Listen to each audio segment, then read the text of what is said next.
que nós queremos, de fato, é que as ideias voltem a ser perigosas.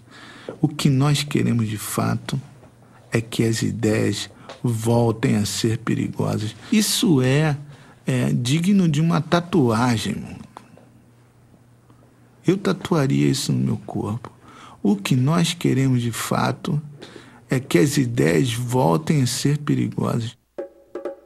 No início dos anos 60, a Revolução Cubana, nas barbas dos Estados Unidos, a descolonização na África, a independência da Argélia, vão desequilibrar os protagonismos revolucionários, ameaçar a hegemonia capitalista e gerar cisões no mundo comunista. O bloco soviético constrói o Muro de Berlim e divide a cidade ao meio. Cuba se alia à União Soviética para melhor defender sua revolução.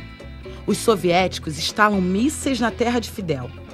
Ameaçados, os Estados Unidos bloqueiam Cuba e o mundo chega às raias da guerra nuclear. All ships of any kind bound for Cuba, from whatever nation or port, will, if found to contain cargoes of offensive weapons, be turned back. União Soviética e Estados Unidos fazem um acordo que garante a existência de Cuba revolucionária. E, discretamente, os americanos retiram da Turquia seus mísseis apontados para o território soviético.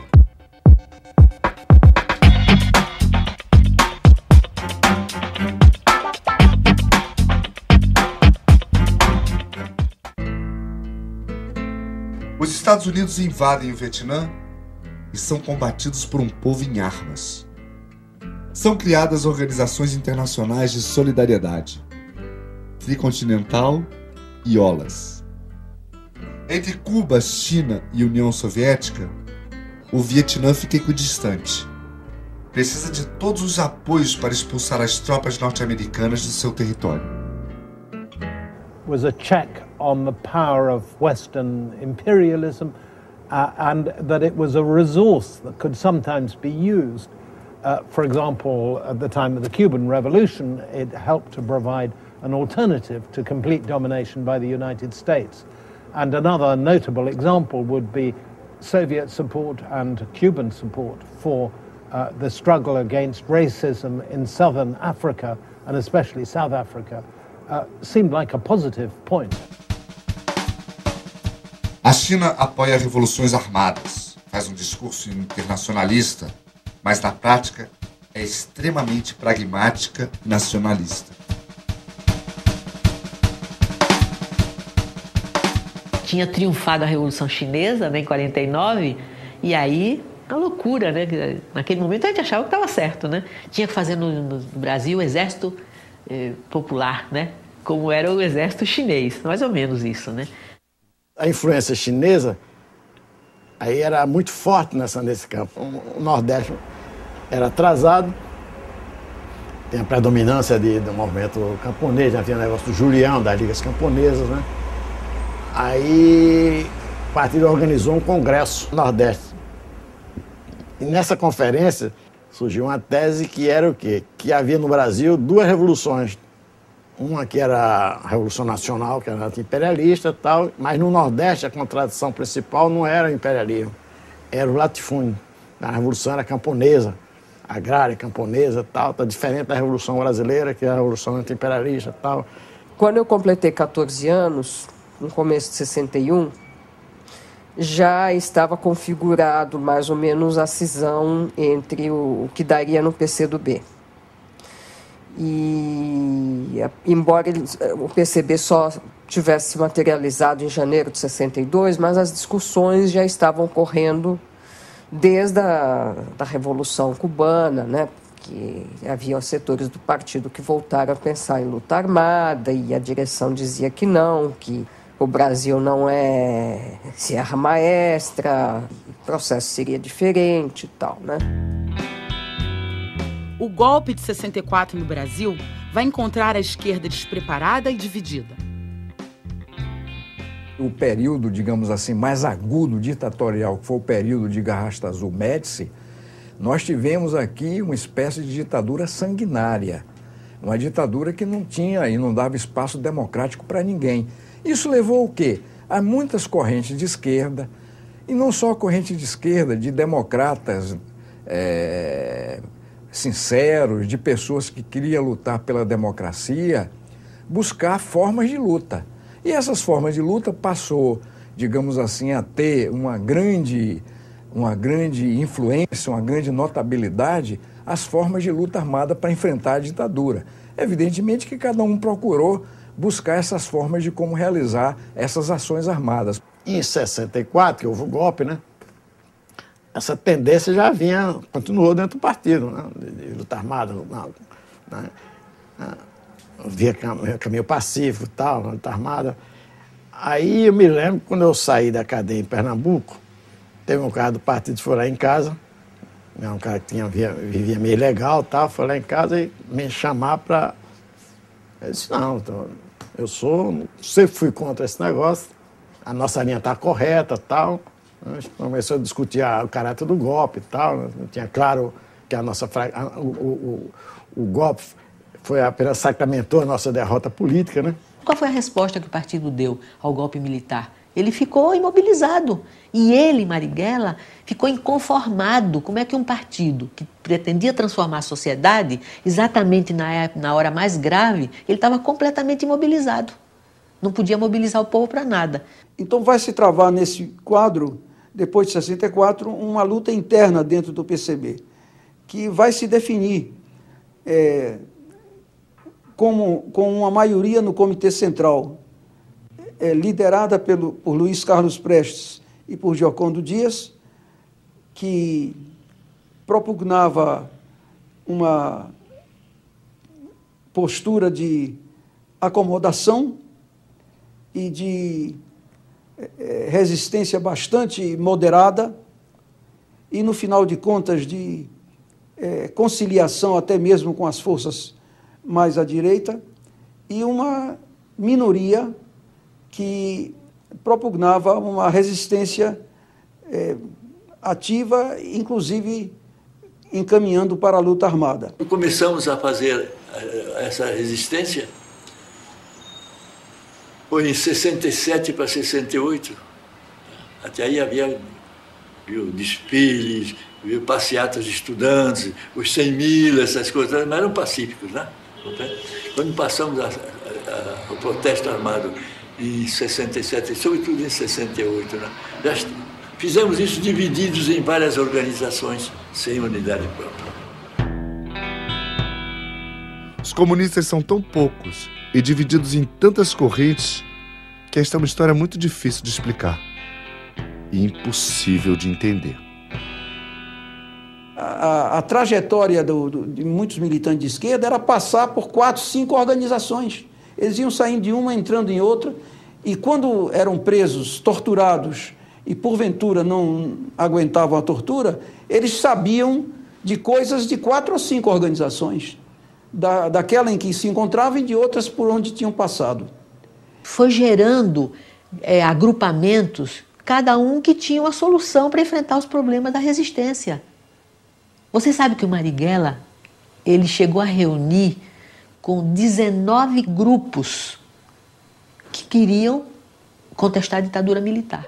Porque já temos em nosso país muitas organizações, há uma grande confusão ideológica, muita gente que pretende atribuir-se a condição de líder, de dirigente, mas tudo isto baseado em declarações, em elaborações de informes, na realização de reuniões, quando o fundamental para nós, no Brasil, é passar a ação, é desencadear a luta armada, é organizar a luta de guerrilhas.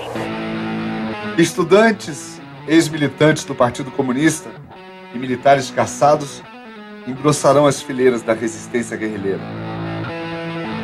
O grosso de militantes envolvidos em tudo isso era de jovens de 19 a 23, 24 anos. E depois, é claro, tinha outros mais velhos. Eu, por exemplo, na prisão era quase um pai, né? Porque estava cercado de garotos, né? O PCB, o velho partidão, adotará a resistência de massas, não aderindo à luta armada.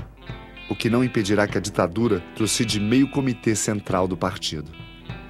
Além dos dirigentes comunistas, a ditadura assassinou o jornalista Vladimir Herzog e o operário Manuel Fiel Filho. Seus assassinos continuam soltos e impunes.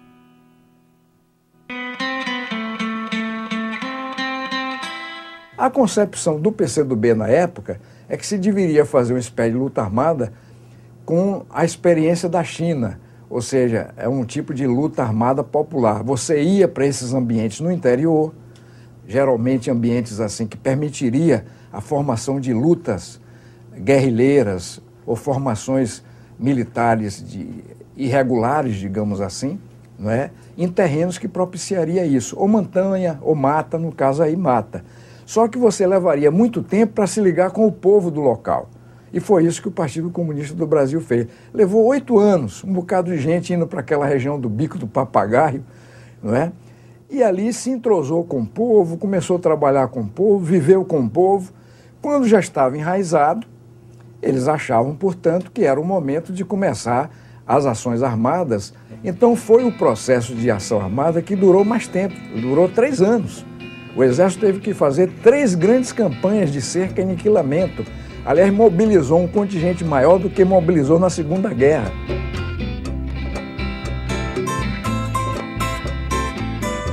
Considero que foi um período terrível.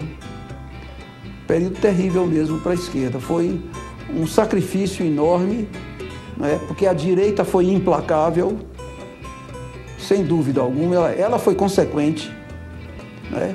E nós não estávamos à altura de enfrentar o que veio. Até logo, companheiro. Guardo-te no meu peito e te asseguro. O nosso afastamento passageiro é sinal de um encontro no futuro. Adeus, amigo, sem mãos nem palavras. Não faças um sobrolho pensativo. Se morrer nessa vida não é novo, tampouco há novidade em estar vivo. Do ponto de vista religioso, se pode fazer uma outra análise do capitalismo, em que o capitalismo, ele é, como ele é baseado no juro e cada vez maior, ele é intrinsecamente mau. Intrinsecamente mau. Ao passo que o socialismo sempre foi uma tentativa de prover a todos dos benefícios que todos deveriam ter. Nós nunca fomos marxistas, nem o Frei Beto, nem eu, nos inscrevemos no Partido Comunista. Agora, líamos os textos de Marx de uma forma instrumental, porque Marx trouxe para nós uma colaboração que é imprescindível. Ele mostrou que o pobre não é simplesmente pobre. O pobre é um oprimido.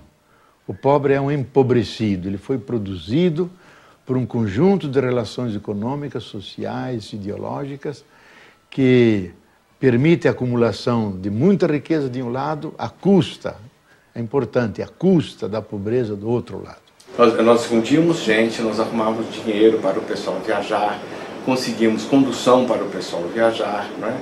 Ajudávamos pessoas que precisavam de tratamento médico e enfim, tudo isso a gente conseguia. Mas isso aí, digamos assim, eram tarefas necessárias, mas não eram as tarefas primordiais. A tarefa primordial era de preparar o cristão, né, um grupo de cristãos para a militância revolucionária. Já havia os socialistas cristãos lá no Chile, já havia um grupo também na Argentina, né? Nessa época o padre Camilo Torres, ele já era morto lá na Colômbia, né? Já havia uma série de outros grupos que pensavam assim. Eran los tiempos, ¿no? Tiempos de epopeya, ¿no? Y tiempos de revolución.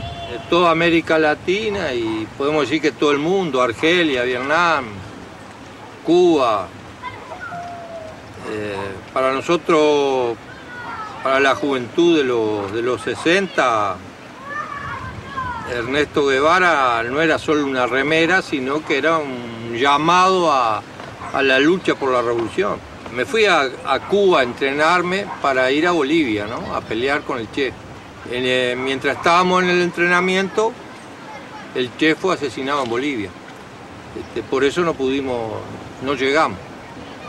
Y a partir de ahí ingresé al MLN, al Movimiento de Liberación Nacional Tupamaro. El primer documento que sacó el Movimiento de Liberación Nacional Tupamaro plantea la continentalidad de la lucha, ¿no? O sea, un poco la tesis 2, 3, muchos Vietnam. Assaltos a bancos, sequestro de embaixadores marcam as ações revolucionárias. No Uruguai, a ação mais espetacular foi o sequestro e a morte do policial norte-americano Dami Trione. Porque se obtuvo información de que él estaba enseñando a los policías a torturar. Era un torturador, un profesional. I would say the anti-colonial moment was accompanied by awareness of the struggle for racial equality, above all in the United States, but it did have some echoes in Britain with the Afro-Caribbean population inside Britain. But I suppose the decisive experience here was the American Civil Rights Movement. A revolução invade os Estados Unidos com o Black Panther. Examples when Fidel Castro started the revolution along with Che Guevara, with 12 of them all together. They realized that they wouldn't be able to topple the oppressive regime in Cuba. What they were essentially was an educational body. They engaged with the army, they fought with the army, and they showed the people that the army was not bulletproof, that the police were not bulletproof, and that Batista's regime was not a regime that was impossible to topple. So the people started to feel their strength. The Black Panther Party feels very much the same way. We think that this educational process is necessary, and it's the people that will cause the revolution, and it's the people that will cause the change in the country. The Black Panther Party is simply the vanguard of the revolution, and we plan to teach the people the strategy and the necessary tools to liberate themselves. Entonces nosotros desarrollamos una estrategia que fue de enfrentamiento. Creímos que hostigando al enemigo y desgastándolo hasta poder tomar el aparato del Estado, la revolución estaba hecha. Cuando el pueblo uruguayo estuvo preparado para confrontar con el enemigo de clase, que fue en el año 73, cuando el golpe de Estado, nosotros já estávamos derrotados. Zabalza e seus companheiros ficaram presos e incomunicáveis por 13 anos e 1 dia. Essas imagens são do dia seguinte que saíram da prisão. A esquerda sai derrotada da luta armada, mas vitoriosa no processo de redemocratização. Participa da rearticulação democrática. A China, com a morte de Mao Tse-tung, dá uma guinada de 180 graus. A maior ameaça ao mundo ocidental torna-se o maior parceiro dos Estados Unidos. A União Soviética mete-se numa catastrófica aventura no Afeganistão, que transformará Osama Bin Laden em herói. O Afeganistão é considerado o Vietnã soviético. En 1989-90, s'achève, disons, il y a l'implosion du système soviétique, et on peut même dire que dans d'autres pays où persiste le pouvoir monopoliste du parti, comme le Vietnam, comme la Chine, mais il y a quand même l'irruption de l'économie capitaliste et du marché mondial. Autrement dit, on entre dans une nouvelle période. A União Soviética e o Bloco Soviético se dissolvem. O sonho desmoronou junto com o muro.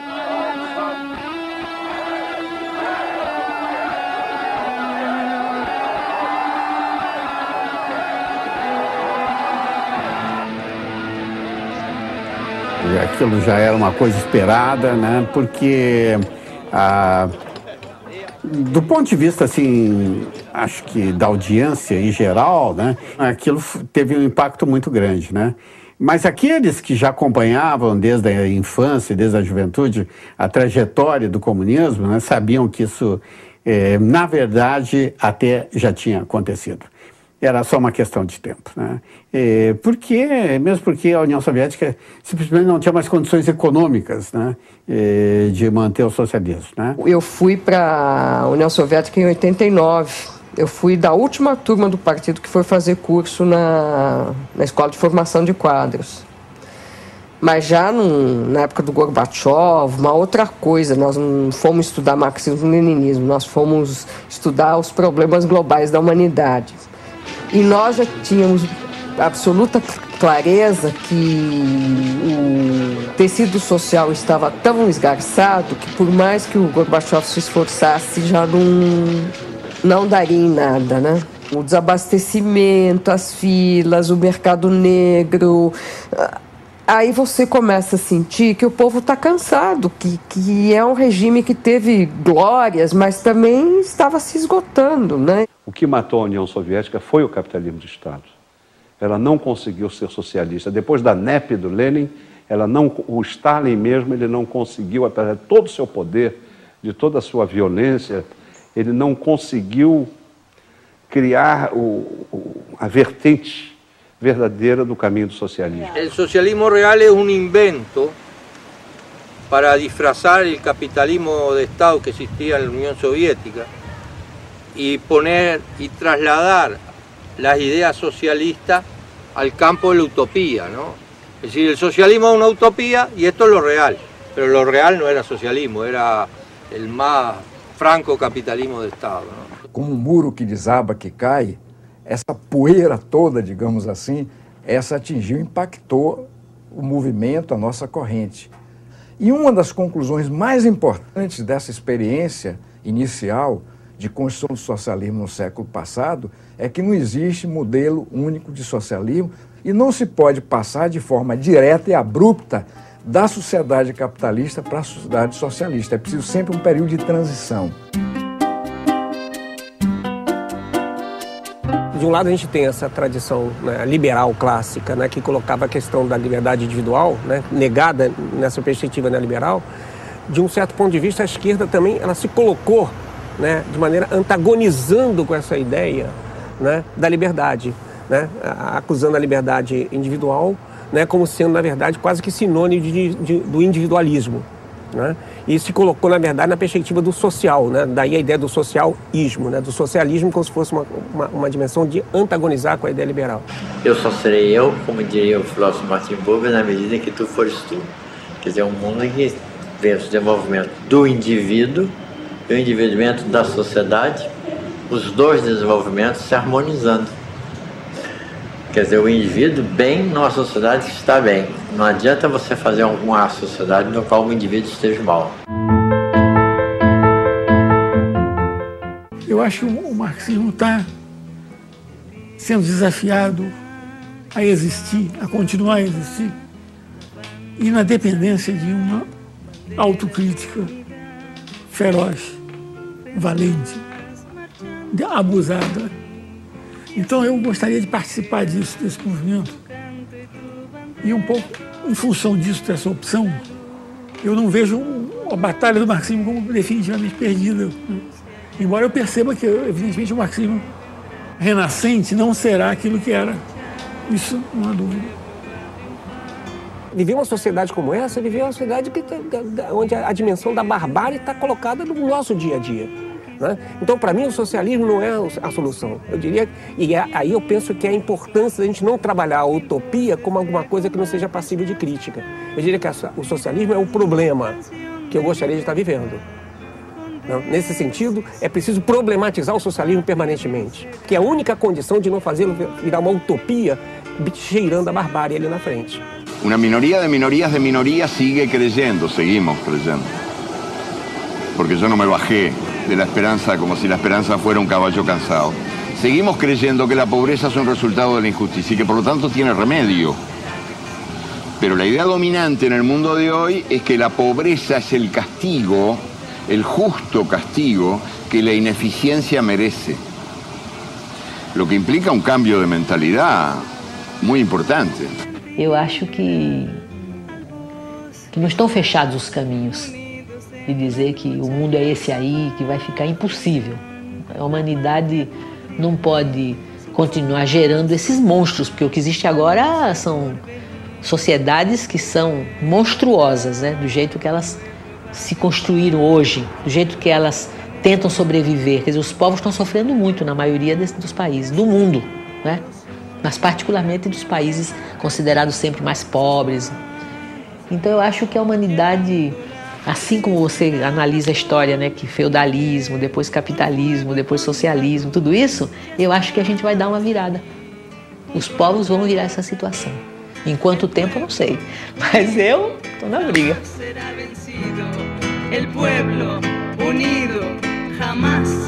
Sou um homem de causas. Vivi sempre pregando, lutando, como um cruzado pelas causas que comovem. Elas são muitas. Demais. A salvação dos índios, a escolarização das crianças, a reforma agrária, o socialismo em liberdade, a universidade necessária. Na verdade, somei mais fracassos que vitórias em minhas lutas. Mas isso não importa. Horrível seria ter ficado ao lado dos que venceram nessa batalha. Darcy Ribeiro. Cara, esse texto é demais, né? Cheguei aqui cheio de gripe, todo troncho, com a minha energia vital baixa. Olha só. Saí daqui querendo ir pra praia.